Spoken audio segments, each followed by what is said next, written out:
My name is Sarah Hiebl. I'm an interactive arts student from Linz in Austria. And I'm going to tell you how I tried to make a game about my friends, how I failed while doing so, and how it turned out to be okay anyway. So, I think one of my first games was made when I was around 10 years old. It was an RPG Maker game about fighting my teachers. And between this game and my current games was a long break. So, my games still have something in common. The games from back then and right now. So my games are about me, experiences I made, or people I know. So I was your typical melodramatic teenager.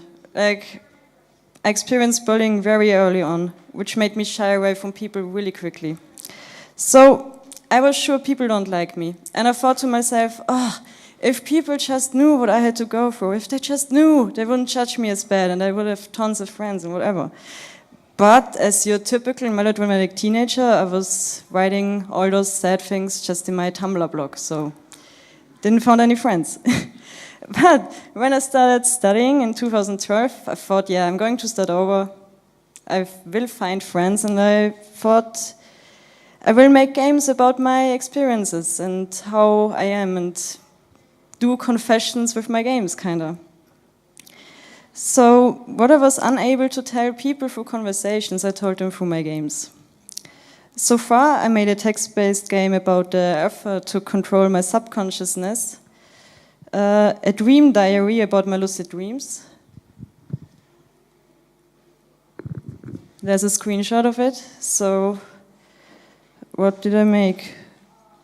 Oh yeah, I made a game about my struggles to differ reality from dreams.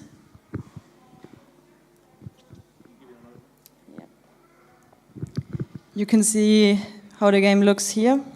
It's called Mary Woke Up Today. It was a game jam game. So, to make games like that was also only possible because of the friends I made through university, who believed in me and who made me believe in myself. So last year I wanted to make a new game. It's called How to Infiltrate a Group of Friends. You can see a little bit footage up there, but this talk was really last minute, so I don't have all the footage here. So if you want to see more, just talk to me after the talk. So I wanted to make a game about my friends. And it was supposed to be a big thank you, homage, kinda. It should consist of different chapters where you explore my friends. Like one of my friends, I met him at a party and we talked about music and we figured that we have the same taste in music. So I asked him to recommend me some music, and the next day I woke up to an email with 100 YouTube links with music. So this guy was clearly associated with music in my mind, so I created a chapter where you navigate through soundscapes. So it's about him, it's kind of to explore those personalities of my friends. So yeah, I searched for things I associated with my friends, and while doing so I liked my friends even more.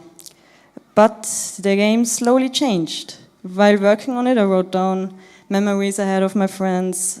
I noticed how one association led to another and how every conversation mattered somehow.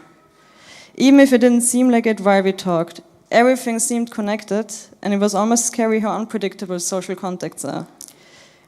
Social contexts are so unpredictable that I kind of stopped talking to my friends while I was working on the game. There was no real reason, it just happened. I looked at my text messages and saw that our last contact was over a month ago, and I didn't really notice. So afterwards I tried to revive the good old friend group like countless times. But it was just weird, forced, and unnatural.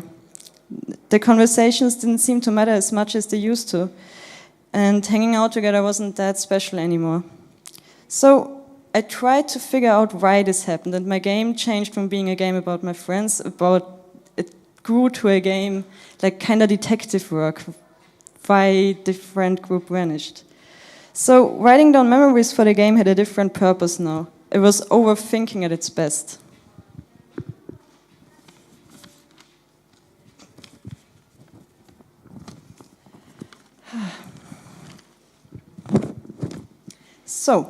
But I couldn't find the one reason why my friends and I stopped talking. There was nothing clear, no clear reason. So I started to get really afraid. I felt like social situations are completely unpredictable and I have no control over them. So I was almost paralyzed for the longest time, but I didn't stop working on the game. And the more I read through my notes and the more prototypes I made, the more I began to understand. The game is still in the making, but it's not about my friends anymore. Now it is a story about acceptance. Acceptance that I will never make a game to explore my friends, because I have no fucking clue how they work. I'm not some kind of mastermind that gets people. So, acceptance that some things won't last and that I'm not perfect. Also the acceptance that this talk has no real conclusion. But sometimes things just need to be left alone and be cherished for what they are. So thank you.